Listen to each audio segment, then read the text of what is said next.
and welcome to This Week in Gaming, the only gaming news show that... Level Cap already has the name?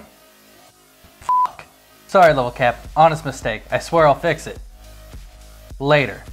I'm also very lazy. I'm Jaysons Rage, and apparently no amount of foundation can hide the bags under my eyes. My soul is very tired. Our first story today is... Damn it, John, what did I tell you about putting this one first? They already think I'm an anti-Sony fanboy. I'm kidding. There is no John. He's just the imaginary friend I used to shift blame off of myself. Not unlike what Sony's Worldwide Studios president I'm sorry if I f***ed this up. Shuei Yoshida. What Shuei Yoshida did. Tossing the blame towards Hello Games' Sean Murray, because you know, he hasn't had enough of that already, for a bad PR campaign. Shuei Yoshida said the following. I understand some of the criticisms especially Sean Murray is getting because he sounded like he was promising more features in the game from day one. It wasn't a great PR strategy because he didn't have a PR person helping him, and in the end, he is an indie developer. Listen, Yoshida, you guys helped there, giving him as much spotlight as you could. You're a part of that disastrous PR campaign. Just fucking own that shit. I'd have more respect for you if you had, rather than just, oh no, it's all Sean Murray's fault. Share your part. But Sony will be Sony. Speaking of which, in a completely separate story, The Last Guardian has seen yet another delay. While this is a surprise to no one, Shuei Yoshida had this to say. We have encountered more bugs than anticipated while in the final stages of development. To ensure that The Last Guardian delivers on the experience that the game's creators have envisioned, we need to take the extra time to work on those issues. Our development continues to push itself to the fullest, and we look forward to revealing new content towards the launch. We appreciate your continued support. No release date for the game was given. Look, I understand that game development is hard, and I appreciate studios that have the balls to delay a product rather than just push it out in a broken state. But development hell is somewhere that we never want to see again, because only 2 products come out of development hell. You could be a Doom. There's a slight chance of that, but I'm afraid there's a higher chance of you being a Duke Nukem Forever. Sometimes pulling the plug is the kind thing to do, to yourself and to your audience. I'm not saying that's what should happen here, I'm just talking about the situation as a whole. For the record, I'm not even going to believe this is a thing until it actually comes out. But that's not the only delay that's hitting Sony, as Kingdom Hearts 2.8 has gotten a delay as well. Thankfully, this one only sets back PS4 users a couple of weeks. Instead of releasing in December, releasing in January 24th. Hopefully, we won't see yet another delay on this title, as the farther it gets pushed back, the farther Kingdom Hearts 3 gets pushed back. And just give me Kingdom Hearts 3 already! Sony has, however, rolled out PS4's Update 4.0, which, among several small changes, finally gives users the chance to organize their games library into folders. About f***ing time, don't you think? Only took you 3 f***ing years. How about getting rid of the rest of the clutter like the Discover tab that nobody asked for or wants? Ever. In other delay news, South Park: The Fractured Butthole is receiving a delay until an unknown Q1 of 2017 date. Ubisoft didn't have much to say, but that the development team wants to make sure that the game experience meets the high expectations of the fans, and the additional time will help to achieve this goal. The Battlefield 1 beta broke major records for EA, having more players than any other beta in EA history. 13.2 million of them to be exact. EA released an infographic detailing some of the statistics gathered from the beta, and alongside that, Alex Grandal, senior producer at VICE, had this to say.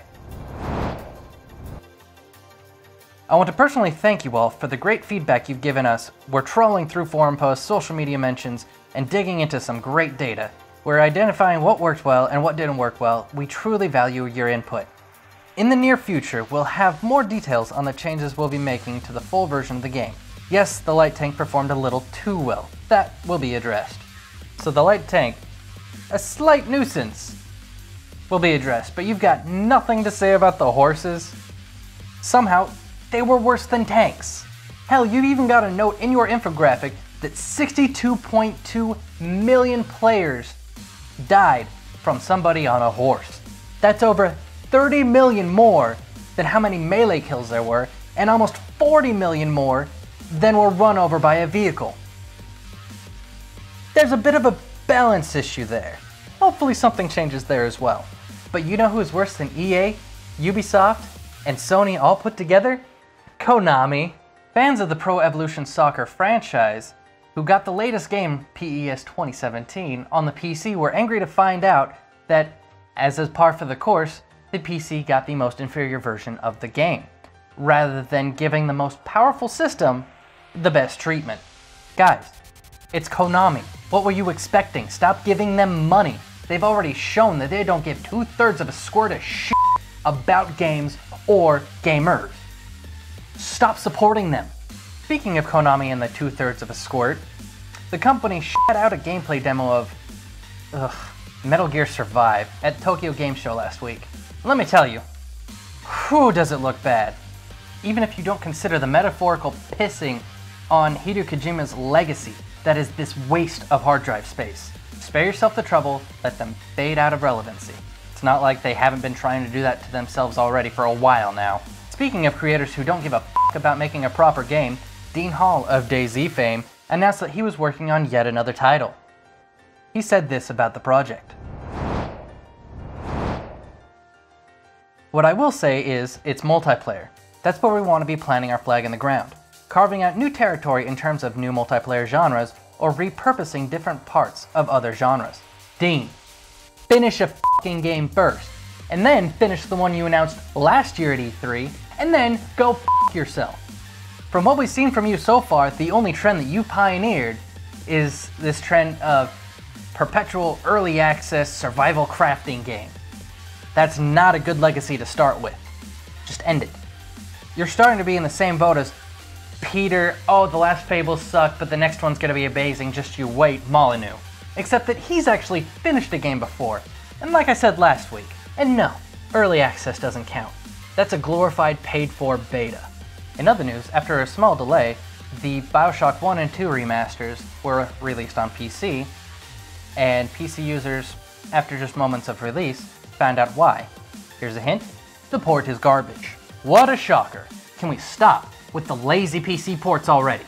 Speaking of lazy, Homefront the Revolution has reportedly gotten an update for consoles, which makes the game run better, or less horribly anyway. The sad news is the game itself is unchanged, so even if it's in 100% working state, you're still playing Homefront the Revolution. Whoops. In a totally believable and perfect segue, Blizzard has finally given users of its platform Battle.net the option to change their usernames. Oh, for a $10 fee.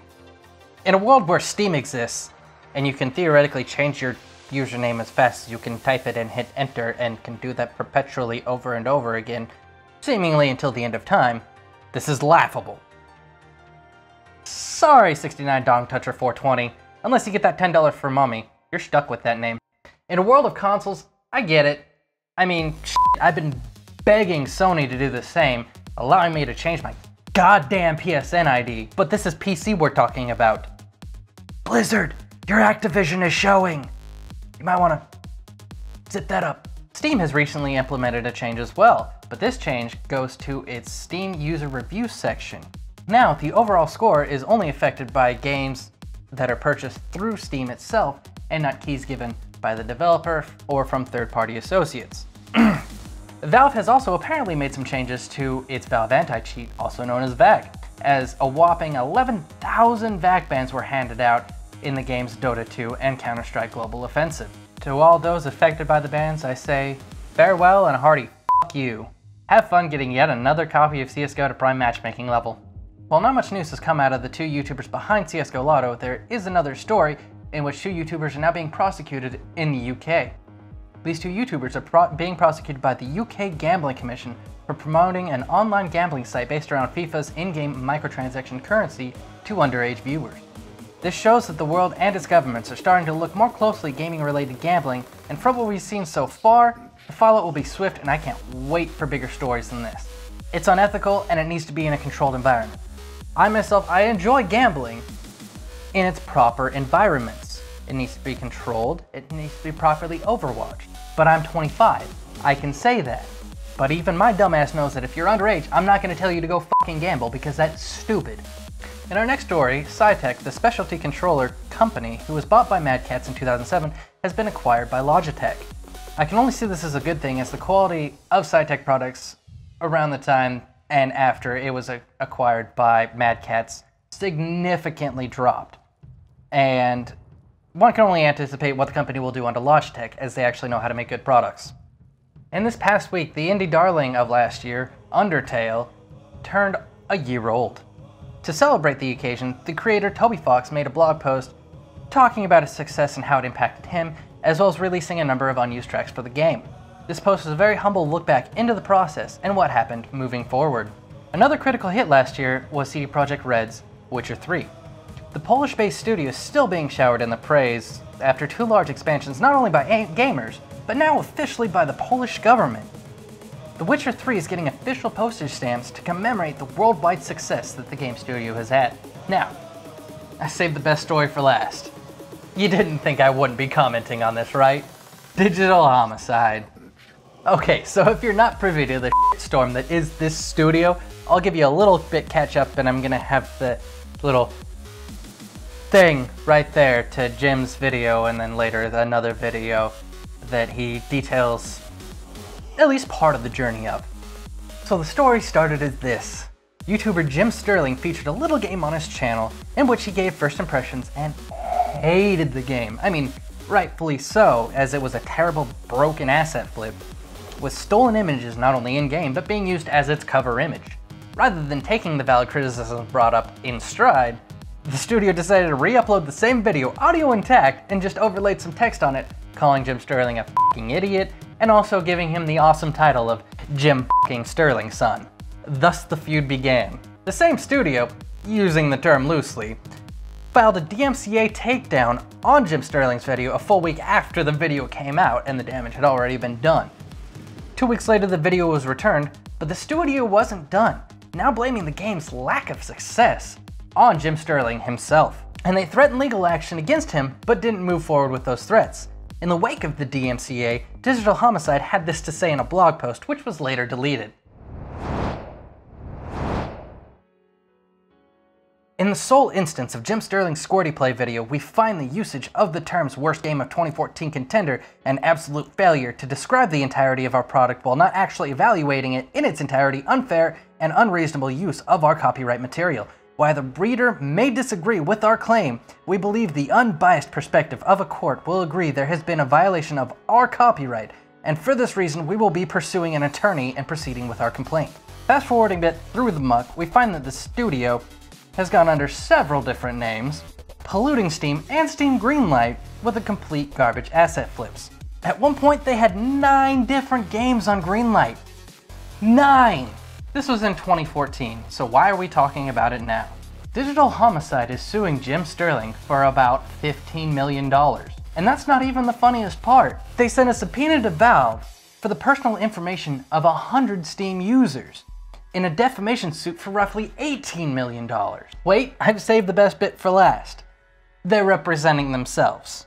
They were crowdfunding for legal representation, however they forgot that they're despised around these parts, and took down the crowdfunding request pretty quickly, saying, quote, "Due to harassers donating amounts specifically to cause charges rather than donations and chargebacks to cause financial fees, we will be seeking another avenue for donations." And all these legal documents are public domain and they are hilarious to read. Seriously, I've linked them in the description below. Go check them out. They're hilarious. They want to go after these users for defamation. And what's absolutely incredible is that the examples that they provide are some of the kindest criticisms I have seen against the studio personally.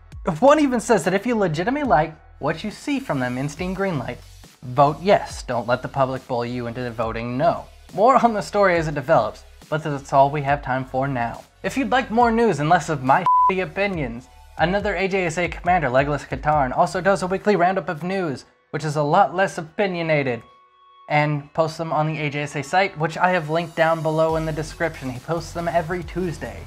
If there's news that you'd like me to cover, hit me up on Twitter at Jaysons Rage. No guarantee that I'll actually get to it, but an extra pair of eyes is always appreciated. This has been This Week in Gaming, or whatever it's gonna be now, with your host, Jaysons Rage.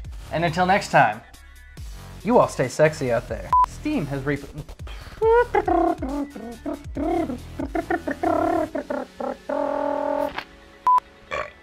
Ranging in CS2 and Dota Go and CS2.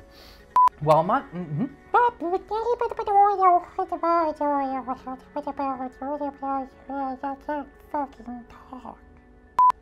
much moves. 2 weeks slip. In the sole instance of Jim Skirling,